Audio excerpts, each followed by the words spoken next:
From Vietnam to the World Bank, one man tried to count his way through an entire century's suffering. And today we finally learn what his own conscience thought of the arithmetic he built his career upon. A conscience is not a variable I have ever claimed to calculate, Edmund, and today proves exactly why. Today proves precisely why a man should never have been asked to calculate it alone in the first place. This conversation is brought to you by philosopherstalk.com, where thinkers discuss. Created by AITalkerApp.com. Create your own animated conversations. Link in the description. Edmund, I promised you a ledger coming due, so let us finish the story properly. McNamara left the Pentagon and became president of the World Bank, where he applied the very same instinct to global poverty. A man leaves one catastrophe of measurement and walks directly into a second, larger one. I confess a certain admiration for the consistency, if nothing else. He gave a famous speech in Nairobi calling for the elimination of what he termed absolute poverty, and he meant it as a genuinely measurable target, income thresholds, calorie counts, mortality rates, all of it trackable year by year. For once, Jeremy, I will grant you something before you even ask. Naming poverty precisely enough to track it is not nothing. A number that forces a government to notice suffering it would otherwise ignore has real moral weight. I did not expect a concession this early in the finale, Edmund. I nearly dropped my ledger. Do not grow too fond of the feeling, Jeremy. A stopped clock is still occasionally correct twice a day. A stopped clock has never once fed a hungry village, Edmund, whereas my occasionally correct arithmetic has genuinely tried. Do not celebrate yet. The concession ends precisely where the structural adjustment loans begin, tying aid to austerity measures decided in Washington boardrooms by men who never once had to live inside the countries their formulas rearranged. Every formula is designed somewhere by someone, Edmund. That is not a scandal. That is simply how policy has always been made, calculus or no calculus. The scandal is not that a formula was designed. The scandal is a formula pretending to universal scientific neutrality while it quietly imposed one very particular economic philosophy on nations that never voted for it, and often could not survive it. Let me steelman that properly before I dismantle it, Edmund, since you have earned at least one fair hearing today. Your claim is that quantified development targets, however well-intentioned, can become a vehicle for imposing a single outside ideology on a population under the comforting disguise of objective science. That is my claim exactly, and I notice a hint of respect creeping into your summary. Respect for the summary, never for the conclusion. A target is not an ideology, Edmund. It is simply a destination. Reasonable people can disagree about the road while agreeing entirely on where the road should end. Now, allow me to return the favour and steelman you properly, purely so I may enjoy taking it apart afterward with a clean conscience. Your claim is that a shared, measurable goal, however it is reached, gives disparate governments and donors a common language to coordinate around, and that language, however imperfect, produces more coordinated relief than 1,000 competing local intuitions ever could. That is precisely my claim, and I am unsettled that you stated it so well. A common language built entirely around what a spreadsheet can capture will always favour the visible poor over the invisible ones, the poor near a road, near a clinic, near a census taker with a clipboard, while the truly remote and truly voiceless remain exactly as uncounted and exactly as ignored as they were before your calculus arrived to save them.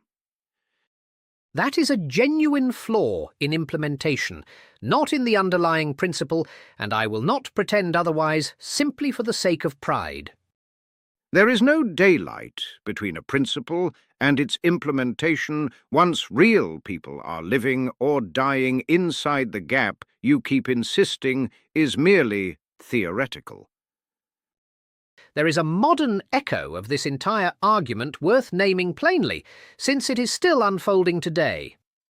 A movement calling itself effective altruism has revived nearly my exact method, ranking charities by measurable outcomes per dollar spent, precisely the discipline your century never had the tools to attempt. And I expect that movement inherits precisely the flaw we have spent 3 conversations describing, mistaking whatever resists a spreadsheet for whatever must not matter very much.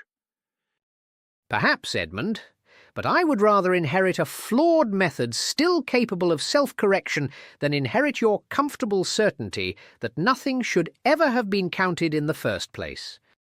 I never once said nothing should be counted. I said a wise government fears the moment it starts believing the count is the whole truth, and McNamara believed exactly that, in Saigon and in Washington both, until the belief finally cost him everything he claimed to be measuring. There is one further wrinkle worth admitting, since I have promised the audience an honest final chapter. McNamara later confessed, decades afterward, that he believed the war unwinnable by 1965. Yet he continued defending the effort publicly for 2 more years out of what he called loyalty to the sitting president.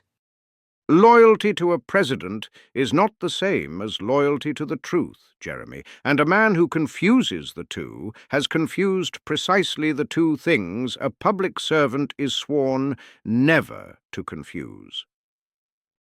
He later said that silence in that position was itself a kind of damnation, that he was condemned regardless of whether he spoke or stayed quiet.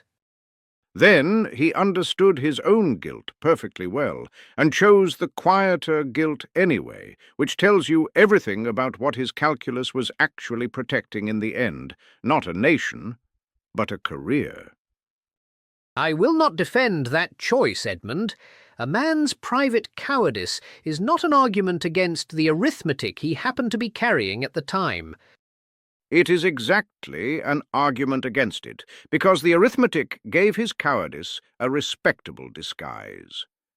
Without the numbers to hide behind, he would have had to face Congress and the country with nothing but his own naked judgment, and perhaps then his conscience might have spoken sooner.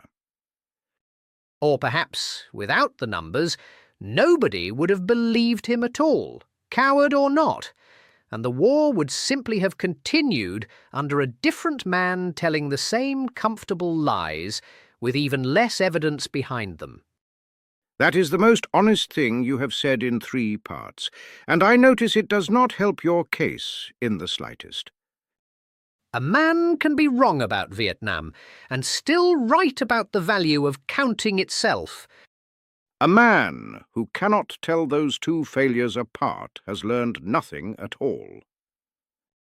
I have learned that prudence without evidence is simply prejudice wearing a nicer coat.